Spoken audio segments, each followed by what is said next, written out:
আসসালামু আলাইকুম সবাইকে, কেমন আছেন সকলে? আশা করছি অনেক ভালো আছেন। আলহামদুলিল্লাহ আমরা আছি আপনাদের সকলের দয়ায় অনেক অনেক ভালো। তো অনেকদিন যাবত শাড়ি পরে কোথাও বের হওয়া হয় না। নরমালি ও তো শাড়ি পরে কোথাও নিয়ে যাইতেই চায় না। আর আজকে শাড়ি পরলাম, ভাবলাম যে একটু বাইরে যাব। তাও আবার কি, যদি অনেক কষ্ট তাকে রাজি করাইলাম, কিন্তু এদিকে আকাশ মনে হয় সে আর মেনে নিতে পারলো না। একদম ঝুম বৃষ্টি তৈরি হয়ে গেল।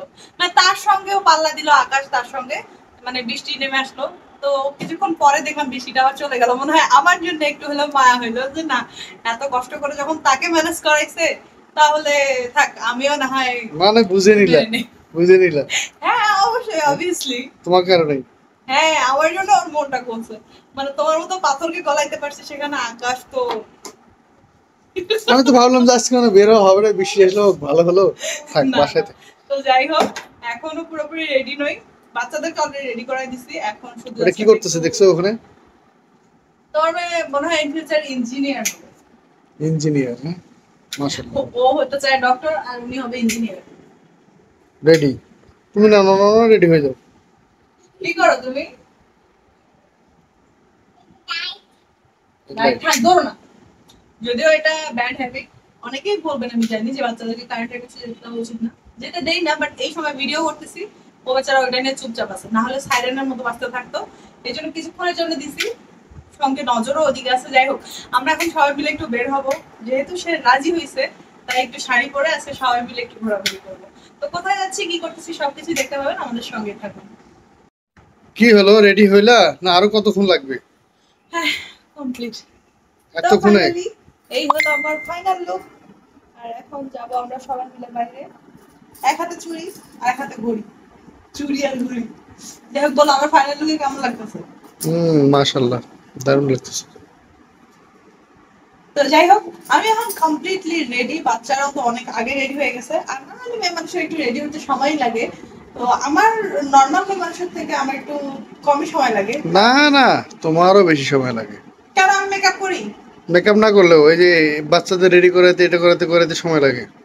ওই বাচ্চাদের জন্য যতটুকু সময় লাগে, এছাড়া আমার আর কই সময় লাগে। আমি নিজে যেহেতু টাইমই নেই না, সর্বোচ্চ 5 মিনিট থেকে 10 মিনিট, এর বাইরে তো আমার টাইমই লাগে না। বলতে পারবা এর থেকে বেশি টাইম লাগে? আচ্ছা এখন চলো, হয়েছে, অনেক সময় নিয়েছে, এখন চলো। আবার বলতেছো সময় নিছো। হয়েছে, চলো তো, চলো। দূর যাবোই না আমি। সময় না নিয়েও বললো তুমি সময় নিছি, এটা কোনো কথা? সময় নাও নাই, চলো যাই। Thank you. মনে রাখবা, আমি 100 বললে তুমি 100 বলবা। 101। চলো চলো। চলো চলো। তো যাই হোক, এখন যেহেতু রেডি হয়ে গেছি, তাড়াতাড়ি চলে যাই। এবার যেখানে যাচ্ছি একদম সেখানে গিয়ে দেখা হবে। তো ফাইনালি আমরা চলে আসছি একটা খোলামেলা মাঠে, মানে প্রকৃতির কাছাকাছি আর কি। ইদানিং কেন জানি না, প্রকৃতির কাছাকাছি আসতে বেশ ভালো লাগে, মনটাও ফ্রেশ হয়। আর জনকোলাহলে তো সচরাচর যাওয়া হয়, বাট সব থেকে ভালো লাগে এই যে খোলামেলা জায়গা। আর এখানে পাশেই কিন্তু একটা এই যে গোলাপ বাগান, এর আগে অবশ্য আসছিলাম আমরা, সেটা আপনাদের সঙ্গে শেয়ার করা হয়েছে। আর এই যে বাচ্চারা খোলামেলা জায়গায় যে একটু প্রকৃতির সংস্পর্শে খেলছে, এই জিনিসটা কিন্তু বেশ ভালো লাগতেছে। আসলে ঘুরতে গেলে যে সচরাচর আহামরি পার্কে যেতে হবে, বিশাল কোনো অট্টালিকার বিশাল দেয়াল ঘেরা এমন কোনো জায়গায় যেতে হবে, এমন কোনো ব্যাপার না। দেখা যায় ম্যাক্সিমাম সময় আমাদের এরকম খোলামেলা জায়গায় আসা হয় শুধুমাত্র একটু ভালো লাগার ক্ষেত্রে, মানে ওই যে মুক্ত পরিবেশে মুক্ত একটু পরিবেশে মুক্তভাবে নিঃশ্বাস নেওয়ার নিঃশ্বাস জন্য আর নেওয়ার কি। জন্য। ঘর বন্দি আর কতই থাকি। আর এই কোলাহল ভাল লাগে না, জনজীবনের যে কোলাহল, এটা আর ভাল লাগে না। এখন প্রকৃতির কাছে আসতে পারলেই যেন অনেকটা ভাল লাগা কাজ করে। স্নেহা, এদিকে আসো।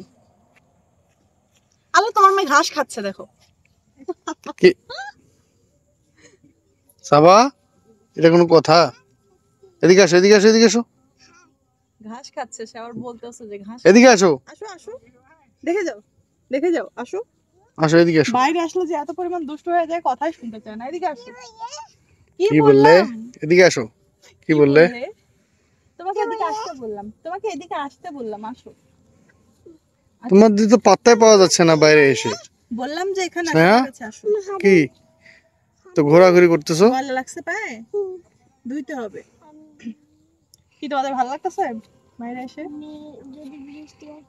মানে ও, হ্যাঁ, যদি বৃষ্টি আসতো আরো নাকি ভালো লাগতো, শুনছো? বৃষ্টি আসলে ওকে এখানে রেখে যেতাম। যাইতা হুম। এই তোমার মনে পড়ে একটা সময় কিন্তু তুমি এরকম মানে ঘাস নিজে হচ্ছে চাষ করতা, আমাদের হুম। গরু ছিল অনেকগুলো, গরুর জন্য যখন আমরা বাড়িতে ছিলাম একটা সময় কিন্তু আমরাও গ্রামের সংস্পর্শে সব সময় থাকতাম, কিন্তু এখন আর থাকা হয় না। সময় অনেক কিছু পরিবর্তন করে দেয়। আর এই ধরনের ঘাস মানে এই ঘাস সৌরভ অনেক চাষ করছে, নিজের গরুকে কেটে খাইতে দিচ্ছে। বাবু আচ্ছা থাক, যাও খেলো। কিন্তু এখন আর থাকা হয় না, যার জন্য এখন প্রকৃতির কাছে মনটা টানে আগে থেকে। একটা একটা যাও, ভালো বাসার লাগা কাছ কাজ থেকে ঘুরে করে, আসো, যাও। ভালোবাসা কাজ করে। প্রকৃতির কাছাকাছি একটা প্রকৃতিতে ভালো আসলেই তো ভালো লাগে। তৈরি হয়ে গেছে আগে থেকে। যাও যাও, আপুর সঙ্গে হাত ধরে যাও যাও। তো যার জন্য প্রকৃতির কাছাকাছি আসতে পারলে ভালো লাগে। আর আজকে এই যে বাইরে আসলাম, বেশ মনটা ভালো লাগতেছে। আর নর্মালি আমার বর অ্যাটলিস্ট অনেক বেশি খুশি হয়েছে, কারণ এই যে শাড়ি পরে জনকোলাহলে আমাকে নিয়ে তার যাইতে হয়নি। চলো খুশি তো বাসায় না? চলো, আজান দিচ্ছে, চলো। মুক্ত ভাবে একটু নিঃশ্বাস নিঃশ্বাস নিতে দাও। হ্যাঁ, নিঃশ্বাসটা নাও, নিয়ে চলো। বেশ ভালো লাগতেছে।